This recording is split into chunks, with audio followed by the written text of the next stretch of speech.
Hey, Carnivore Hunters, this is Doug. And this is Rick, and we have a really special guest with us today from Down Under. Would you like to introduce yourself? Mhm. Hi, everyone. My name is Alicia. I'm also known as the Baroness of Beef. I am a carnivore of almost 2 years, and I'm almost at the end of a diploma in nutrition to become a health coach. Yeah, that's something we wanted to ask you about. Let's start though. How did you get started in the carnivore lifestyle? So, carnivore came across my radar, as I said, around 2 years ago. Um, Basically, like everyone that comes to carnivore, you're searching for an answer, and it's usually to do purely with your health. Mm. I have a chronic medical condition that's only curable by a full hysterectomy, called adenomyosis. It sees me, well, it has seen me in a lot of pain. It got to the point where it was really debilitating. I was living on large amounts of opioid medication, CBD oil. I was constantly hungry. I was constantly cold. My name is Alicia, and I'm a sugar addict. So I had I had a lot of things to address, and because I didn't want to go the surgical route, um, because I didn't feel right about it. The doctors were really unempathic, and I thought if I can do something else apart from take drugs and have surgery that's going to help me, I mean, it mightn't cure it, but if there's anything I can do, I want to try it. So I started looking into nutrition in line with pain and female health conditions, and keto kept coming up. And I think so many of us find our way to the carnivore space through the keto loophole. And for me, it was a really important first step. So because I'd always been an extremely carb focused human being, I thought, okay, yeah, keto doesn't sound too crazy. Like I feel like I can incorporate this into my life, and I think it was a really good step down the ladder for me. So I did that, and I did enjoy keto, and was seeing a little bit of sort of recession of my symptoms, and but I was still starving all the time, and I couldn't feel satiated no matter what I did. I was tired a lot. I felt like I was eating low carb, but I think, via all the salads that were seriously as big as my head, I used to take this massive bowl into work because I was all about volume eating to try and cure this satiety problem. But what I was doing was getting far more carbohydrate into my body than I needed, and I was still spiking my blood sugars wildly. Yeah. And unfortunately, with keto, I was just obsessed with sweets.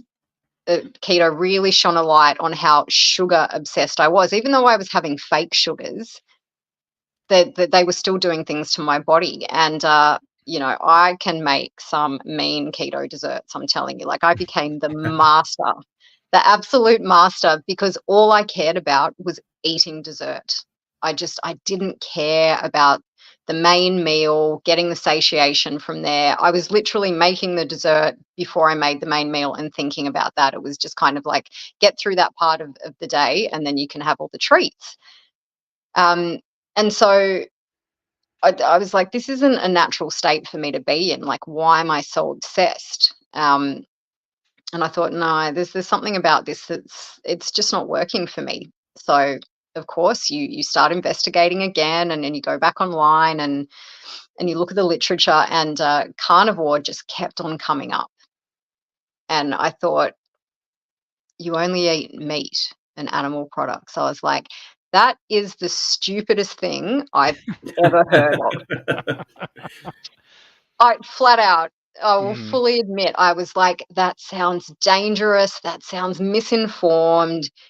How? Like, where do you get your nutrients from? How do you go to the toilet? How do you thrive? And I couldn't understand it. So I pushed it away for a little while.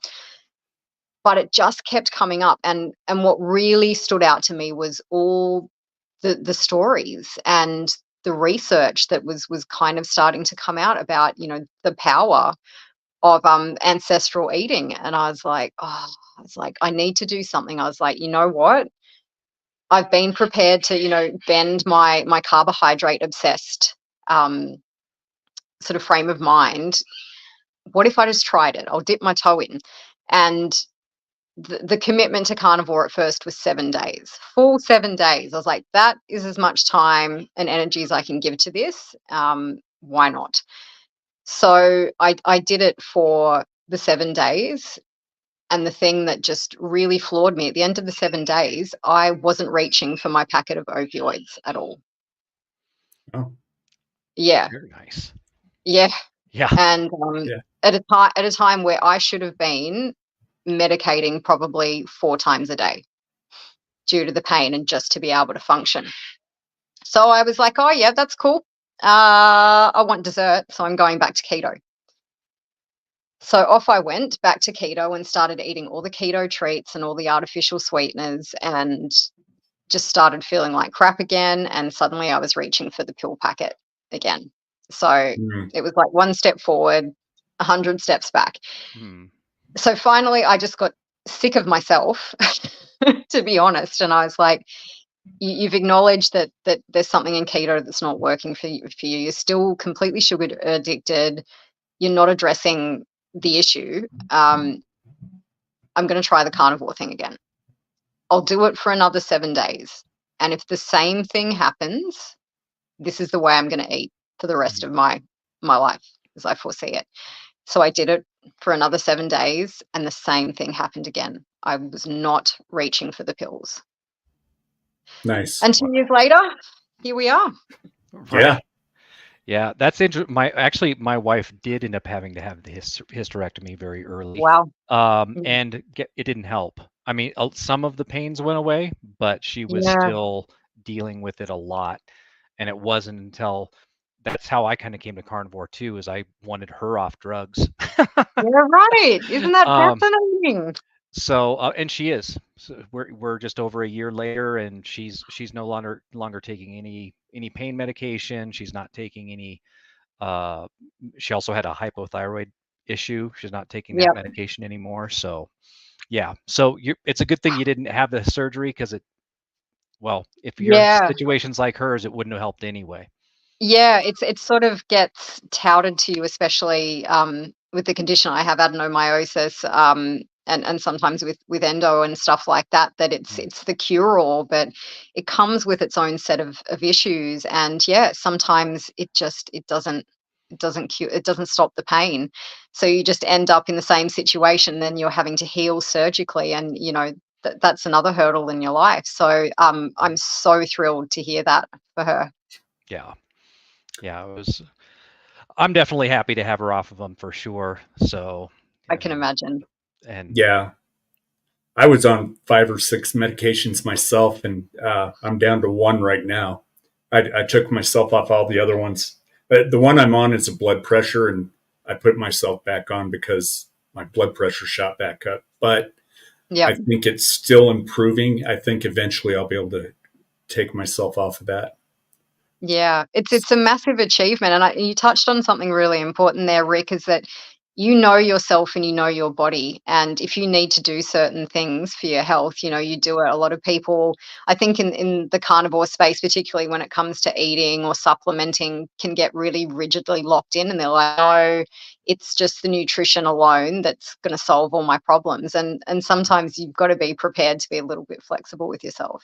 Yeah, well, I've got lab work to prove that carnivore has improved my health. So I've got my history goes way back, but I can look at right before I started carnivore, and then what my results are now, and it's just a huge improvement. So I'm happy with it. Fantastic. So your nutrition school you're going to, what kind of nutrition, or is there something specific you're doing? And when do you finish? So I'm mere months away from being a certified nutritionist, which is just amazing to me. So I'm studying a diploma of nutrition, so that allows me to work as a health coach, as a certified nutritionist in any kind of space that I want to.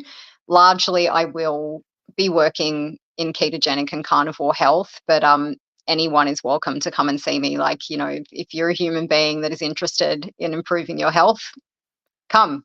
I don't care what you eat. You can eat every plant under the sun. You can be 100% carnivore. It doesn't matter to me. Everybody deserves the opportunity to be a happy, healthy person. So that in itself was an interesting journey. I did start with an institution that I thought was going to be great for me. And unfortunately, once I was in it, it was that they weren't prepared to accept anything else apart from the government guidelines. Which is Yeah. fine. I understand you have to tick boxes and get through things and grit your teeth a bit and, you know, type things on the computer that you don't necessarily 100% agree with. But it was the complete point blank refusal to acknowledge that there is not one optimal diet for every human being. It's not this copy paste, and you know, you've got to be prepared to accept that low carb works, keto works, carnivore works, and they just weren't. And so that, coupled with terrible lecturers and just not enjoying the content, not feeling like it was fulfilling, I really had to pivot quickly and find another institution. And I'm so glad that I did, because this one just understands human beings, and they understand that everybody is different. They embrace intermittent fasting, low carb, carnivore, paleo, you name it. Like, you know, getting to do assignments about that has been fantastic. And I definitely made the right call there. And you know, like I said, you do have to do a certain amount of box ticks no matter where you go. And I was saying to someone the other day, you know, although I don't necessarily agree with everything that the guidelines say, I think in the grand scheme of things, if you're coming from a standard Australian diet, looking at something like that as a stepping stone to start improving your health, that's better than you were. You know, Yeah. it's yeah. And like I said, I'm I would probably call myself a liberal carnivore then, in that way. You know, Yeah. do I think for me personally, just eating meat and animal products works? 100%, and that's me. That's my journey. And you know, what has worked for me won't necessarily work for another person. I've interviewed people on my channel that have been the strictest carnivores and realize that things are happening in their body that they're not feeling good, or you know, something's needing correcting, and they've done things like add in fermented low carb vegetables, and suddenly their health is in the best space it's been in. So yeah, I think the flexibility there has just been so refreshing. And the fact that in just a couple of months' time, I can start safely consulting clients and coaching is just one of the most fulfilling things ever. So yeah. Yeah, it kind of blows my mind how many people in the carnivore space do get almost religious about it. Yeah. I'll tell some of them, like, hey, we're not vegans. You don't have to go crazy with it, right? Right. Like, you know, pepper is okay. Like, most people can handle pepper, you know?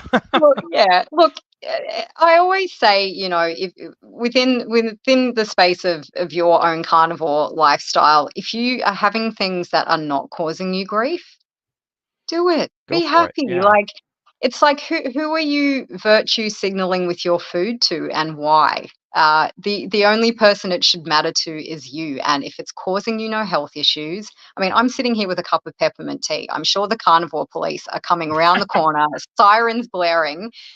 This doesn't cause me any problems. It's low oxalate. I'm enjoying my life over here, but am I predominantly animal-based / carnivore? Yeah, I am. So I think there's militant views no matter what dietary camp you're in. Yep. And I often wonder what purpose that serves for people. So yeah, we could probably do a whole live around this. So Yeah, I Well, think that some people just have a giant, like, religion-shaped hole somewhere in them that they need to fill, and it doesn't matter what they fill it with. They have to have some sort of dogma to stick to. yeah. Yeah.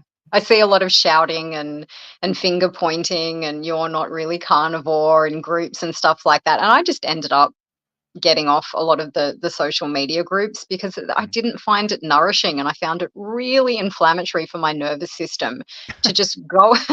I suffer from complex post-traumatic stress disorder. My nervous system is lit up enough as it is. Like, I don't need any extra added stuff going on. And it was just, yeah, it could be really horrible to watch people rip each other apart over a nutritional protocol. And I'm like, what's the point? So Mm-hmm. I kind of steer clear of all of that. It's not my thing. I don't find it nourishing to go on and look at that stuff or engage with it. And yeah, I just, I'm over here living a happy life. Right. Yeah, that's great.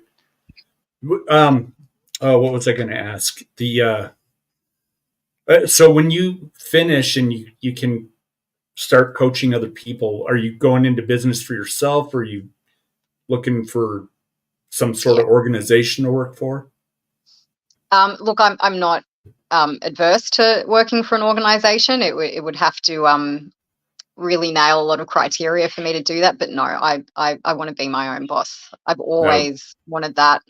Mm-hmm. After working for the man, as we all do, for how many years, and me in retail, as great as that's been, and it's paid the bills and put food in the fridge. No, there's going to be something that's really, really fulfilling about being accountable to myself and building that business. So yeah, I'm super excited. I know it'll be, a process, as it is when you first start a business, and sort of fine tuning where you want to take it and what you want to do. But it's just been a dream of mine to help other people with their health and fitness journeys in the safest way, under duty of care that I can. That I see. I think people have really good intentions in different camps, whether you be carnivore or whatever, but they don't have the underpinning credentials to safely assist people. And so Mm-hmm. I get emails all the time of people going, do you coach? I will pay you. And I'm like, 100%, that's beautiful, but not now. I will not take Right. money for services for something that, people have got to understand. They run the risk of really damaging people if they're not careful. Yeah. So yeah, that's been a really important piece of the puzzle, that I've had to earn. So yeah. Huh. Cool. So I've seen some of your shorts where you do this cosplay stuff. What's that Yeah. all about? What's cosplay all about? Cosplay is like adult dress ups, really. It's great for your inner child. And it's just something that I fell in love with, gosh, probably about maybe 12 years ago, or something like that. I'd always, as a kid, loved dressing up in different costumes, and loved pop culture, um, and just emulating and stepping into someone that I wasn't for the day. And the first time I went to like a Comic-Con, I was hooked. It was like being a rock star. Kids would just be like, wow, and they'd be like, they'd think you were their hero. Mm-hmm. Right. And yeah, it was the most wonderful feeling, and it was so awesome just to kind of step away from being Alicia for the day and be Wonder Woman, or be a Ghostbuster, or I've done a Indiana Jones and the Temple of Doom cosplay that took me 6 months to make the dress myself. Yeah, and Wow. you did the Exorcist one too, right? That one, I was like, Yeah, holy, that looks real. That looks like straight out of the movie. I scared myself that night. I did it at home, because I just really, I really felt like doing something creative, and that's, cosplay really, really hits that point for me. And it took me hours. It was probably 3 hours for the makeup, and the contact lenses. And I was starving by the end of it. And I was okay with the makeup on, and as soon as I put the lenses in, I could barely look in the mirror. I was really freaked out, and I was starving, and so I ordered pizza, and kind of just did my thing and was taking some photos and some film of it, and totally forgot that the pizza guy was coming, and answered the door in full makeup, vomit down the nightshirt, and this guy just looked white. I was like, sorry, thanks for the pizza. You don't have a doorbell cam by any chance, do you? I'd really like to see footage of that. No. Yeah, that would have been funny. No, but yeah, it's just a bit of fun, and you know, that's kind of what my shorts are largely about. It's not taking myself too seriously, because I think on this planet, you know, there's a lot of serious stuff going on, so it's a bit of a departure, and anything that kind of makes me giggle ends up in my shorts. Like, mostly it's just to amuse myself. So Yeah. people either like it or they're like, "Oh, you're a weirdo," but I don't care. Yeah, we've done a few of those where it's like, well, this one's for me. I don't really care if anybody else likes it or Yeah. not. And why not have something that just for you, like, and if it makes you laugh, there's a very good chance that other people will be laughing with you. So Mhm. Every time Doug and I make one of these, you know, kind of silly little videos, we're laughing our butts off, thinking yeah. it's the most hilarious thing, and then it's like no views. It's like, oh well. But you know what's important there is that it brings you joy, and it's Yeah. about having fun, and that's what should matter, you know. Mhm. Yeah, we've been having a lot of fun with this, so, and getting to Right. meet people like you, and I think you're our 5th or 6th interview. 5th, yeah. Yeah. Yeah. So So what do you eat in a day? What's your Why do I intake? eat in a day? Well, I'm a creature of habit and routine, and I'm also a cheapskate. So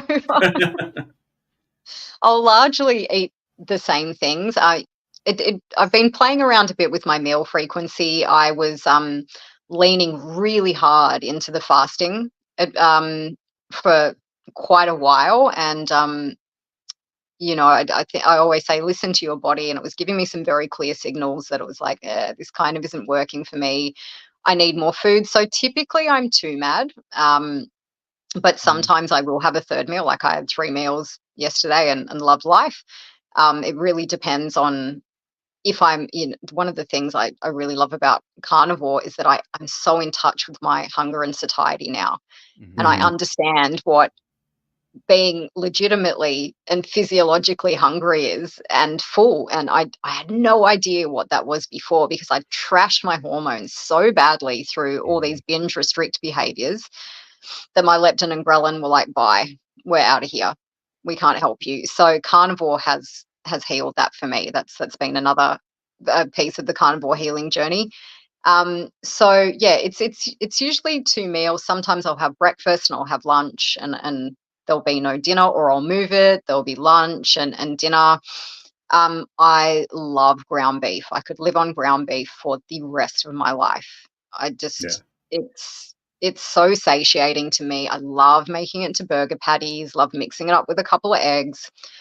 So the ground beef is a huge staple. Eggs, I usually have maybe 4 to 6 eggs a day. I have a bit of butter. I was eating a lot of butter when I first started carnivore, like a lot. Yeah. Which my body really craved fat in the beginning, like fat obsessed, because I was fat restricted for so long. So it was kind of really important to just kind of let that part heal. So I was like, you know, I'm just going to listen to you, and you're the boss, because I've spent most of my life ignoring my body and treating it terribly. So, you know, I'm glad I made that investment. I love Scotch fillet, or ribeye, as you guys call them here. I don't know why we call it Scotch fillet and you guys call it ribeye. I don't know. Us crazy No, I don't know. Australians. That's a Yeah. new one on me. I Oh, hadn't really? heard that one before. Yeah. Yeah. Scotch fillet. Yeah. So the fat to protein ratio in there is really satiating for me. I love picanha. Oh my gosh. That And stuff. what's picanha? It's rump cap. Oh, okay. So yeah. It's just got such a beautiful thick fat strip on it. That stuff just gets me every time. I was eating a little bit of chicken, but it doesn't really agree with me Yep. anymore. And yeah, I don't feel satiated, and I wasn't eating it for a while, not for any kind of dietary reason, but I just I didn't feel like it. I crave red meat more than anything. And then I introduced it back in, and oh yeah, the bathroom got a workout that day. So Yeah. Yeah. Yeah, I can't do the chicken either anymore. I yeah, mean, it's just, I don't know. The eggs I can eat, but the chicken itself, I'm not a big fan of that. yeah. yeah, I really just stopped liking it. yeah, I think it's too lean. I think is what it kind of comes down to. I can still do like 100%. hot wings, but I think that's because they're smaller and Yes, the skin and fat ratio to the meat is a little bit more like a red meat, but yeah, even that's kind of an every once in a while thing. yeah. I think I'll have chicken wings if I'm somewhere and that's the meat that I can get. And that's Hmm. fine. And the chicken wings, yeah, I don't seem to have as much of a problem with, but if I have thighs, no, Yeah. that's not pretty at all. Yeah. Um, so I just, and then it's really interesting, how your taste changes for foods that you would have like eaten en masse before you were carnivore. You'll notice Yeah. these subtle shifts as the journey progresses.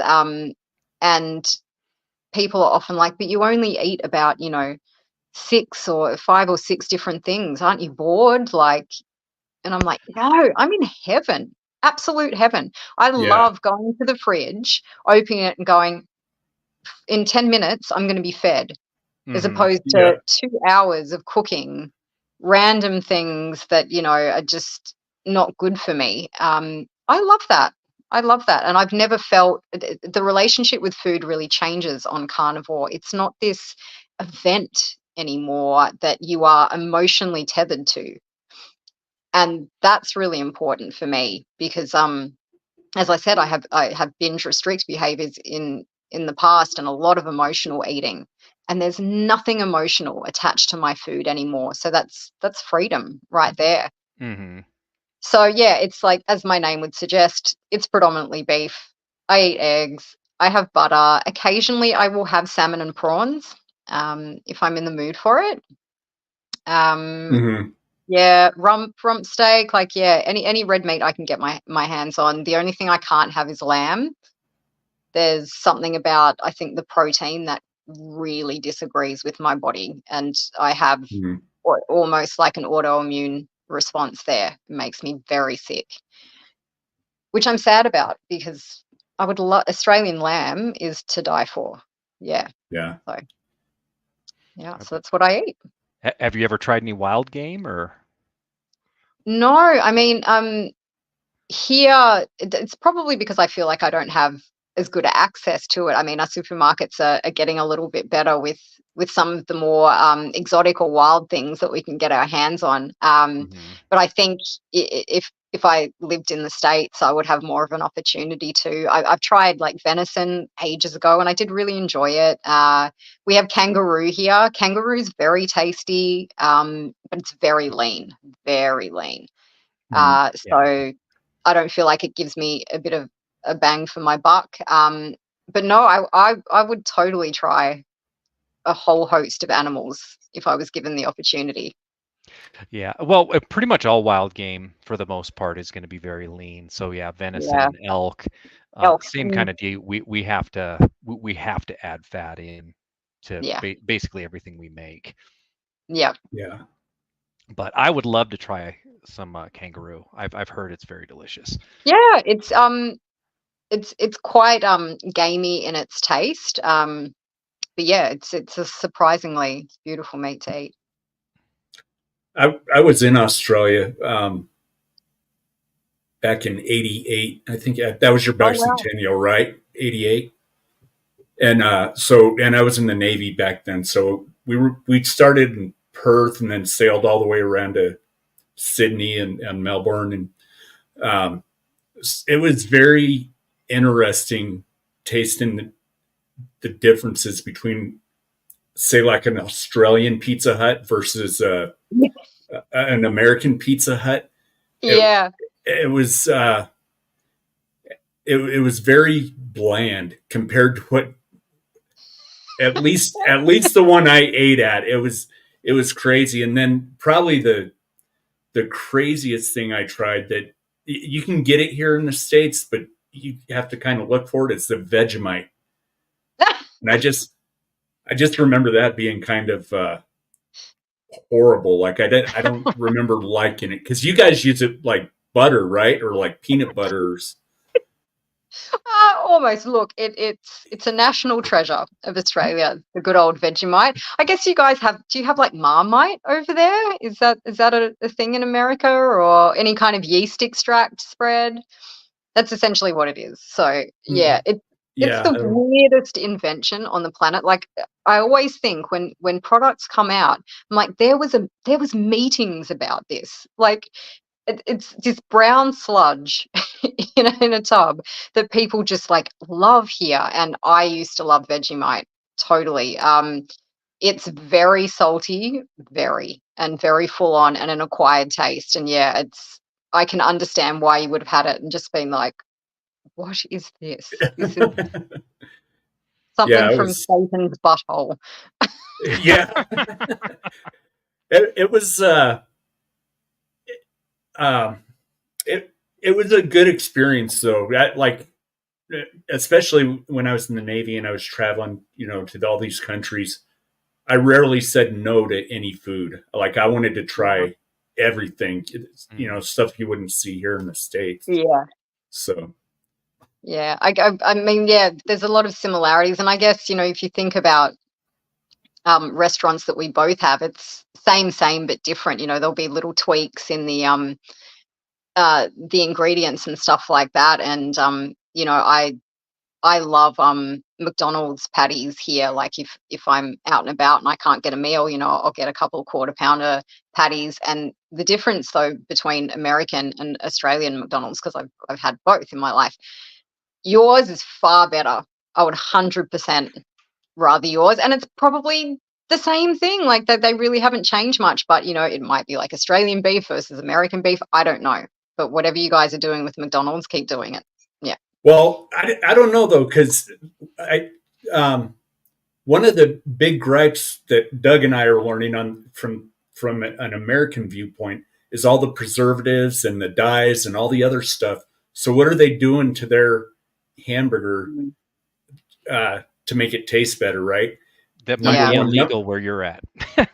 Yeah, whatever they're putting in ours might be illegal in Australia, and so that's might be the difference in taste. Number one, number two, they've done experiments. Like they found 10-year-old McDonald's hamburgers that no mold, no nothing, and like no deterioration or decomposition. And it's like, what is that all about? I mean, and then so whatever they do to keep that from, you could put it on the shelf for 10 years and it's never going to, I'm not going to say it's not going to go bad, but it's weird. You've seen those, right? Oh, 100%. And you're like, if that's what it's doing sitting there on a shelf, what does it do when it gets into your system? And that's terrifying. Yeah. And you go in the supermarket and you start actually reading ingredients labels and kind of getting savvy to what's what and what effects it has in the body, and it is terrifying. Yeah. It's like napalm on a shelf for the body.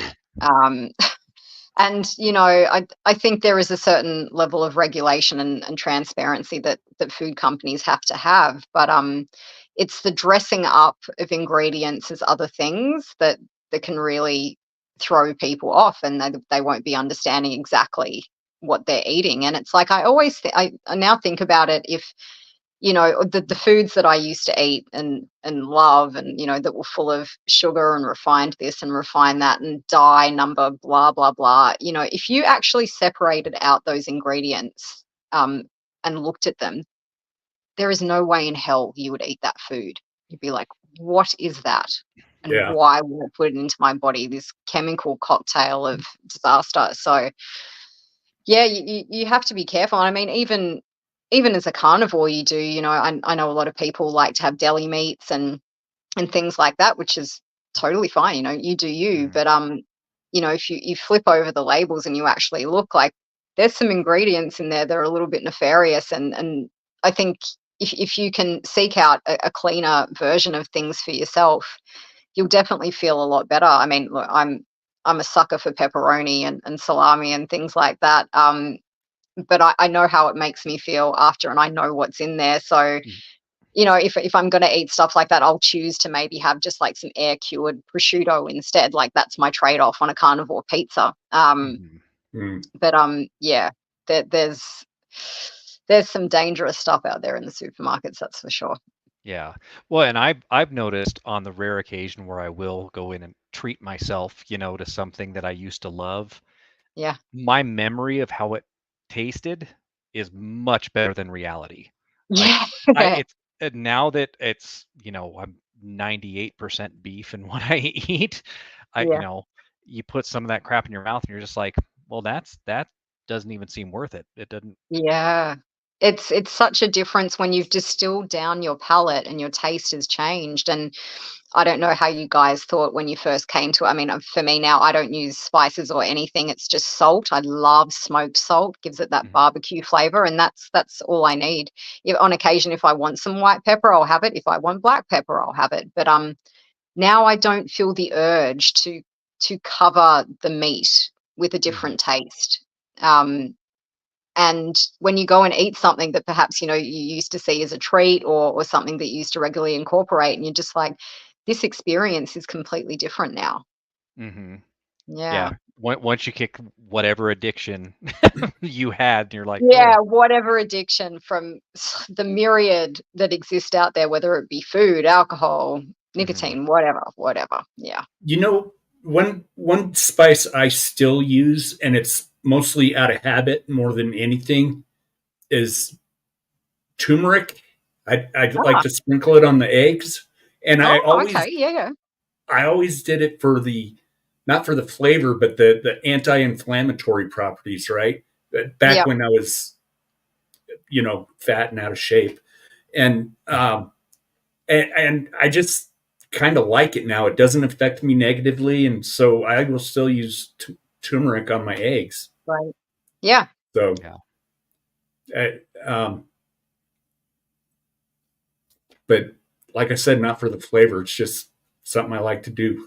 So, Yeah, great. And yeah, and like I've said, if it makes you happy, you're getting results, you're feeling healthy, all the things are working in your life as far as your health's concerned, turmeric it up. Go for it. Yeah. yeah, yeah. Yeah. So no Well, spices, just the salt pretty much. Do you Just smoke the your salt. own or do you Oh purchase it gosh, no, smoked? no. I Okay. leave that to Redmond's. Buy it in a packet. No, I wish I had time and access to more sort of fun things like smokers and all that kind of stuff. And I think eventually, I will do. But no, at the moment it's just pure convenience. If a company can do it for me and I can get it, that's great. In the beginning I was still using a couple of spices and bits and pieces like onion powder and garlic powder, and then I didn't want it. And now if I have something where I'm say at a restaurant and I literally can only get a seasoned meat, of course I'm going to eat it. I don't care. Um, but the effect on my digestive system, I feel it. do you? Really? I feel it. So yeah, garlic is the huge one for me now, and I was a bit mad about it because who doesn't love the smell and taste of garlic? Yeah, Um, that's one of but the ones I still use yeah, pretty yeah, regularly. Yeah. So Aid says turmeric is anti-inflammatory, but it's full of oxalates and lectins. True, and I have taken that into consideration. Um, maybe when I run out of my bottle, because I'm not one to just throw stuff away either. So maybe when I run out of the bottle, I just won't buy it again. But yeah. I Mm, mean, a bottle like that'll last me several months. yeah. Well, it's You not know? something that you can just dump on mass with turmeric. It has quite a particular prevalent flavor, so you kind of got to measure it out. But it would be interesting to see how you felt after removing the turmeric and then if you introduced it. So yeah. Yeah, that's a good idea. Mm, bit of an experiment. Yeah. So what's next for you? Just finish up school, get your business going. Yeah, that's pretty much the plan. trying to pump out some content. I'm probably the world's laziest content creator, and should probably give that a bit more credence. I really wish I could pump out the volume that a lot of people seem to, like to 5 videos a week and things like that. But I don't tend to post unless I really have something to say. Right. So, yeah. So I'll definitely look more into that side of things. And I have a bit of techno fear. So the first time I had to come onto StreamYard, I was like, oh, what is this? And can people see me? And how do I stream to my channel? So I'd like to get a bit more savvy with that side of things and maybe, finesse things a little bit. I think as you learn more, your thumbnails improve, your videos improve, all that kind of stuff. So, but the main focus is let's nail this diploma and start being able to see clients. Yeah. So how long till the diploma? Are we talking like this June or? I think it's by the end of July I'll be graduating, and Nice. that's 2 months earlier than I should be. So, Wow, yeah. good. That's fantastic. How did you come up with the Baroness of Beef? That sounds almost cosplay in itself. I know. It's like I don't even know. Like I said, most things are for my own amusement, and I didn't want to come on as Alicia MacArthur health, or it just that felt too I don't know stale to me, and I was thinking, lots of people have a quippy kind of handle. What should I call myself or the channel? And my head just went the Baroness of Beef, and I like laughed out loud. And as soon as I laughed, I was like, that's it. And it seems to have worked. So yeah, that's how that came about. Yeah, I like it. Yeah. So, Aid, we are in Colorado and we hunt deer and elk. So, got a freezer full of it. How good is that? Yeah. It really was a little bit more full. We kind of had a bad season last year, but yeah, it was very, very dry and warm. So particularly the elk didn't come down quite as far as they normally do. So yeah, I find hunting fascinating. I've never done it. Not that I haven't wanted to, but I've never had the opportunity. So yeah, it really interests me because it's so big where you are. I mean, there is a bit of hunting here, but not in the same way. We don't have the huge array of wild game like you guys do. So yeah. Yeah. Well, it's because it's a lot of desert once you get inland quite a ways, right? It's mostly desert once you get in there, and probably not a very hospitable environment. Yeah. No, there might be like some lizards or something like that, but that's not very nourishing. So yeah. So I use a 7mm mag, and what are you using, Doug? A 308 Winchester. So, but where are you at, Aid? Do you live in the States? He's Australian. Oh, he's in Australia? Okay. He must follow you. He does. Okay. And I saw he made a joke earlier about dressing like a farmer. Is he a farmer? Yeah. Oh, okay. Oh, nice. Cool. Yeah.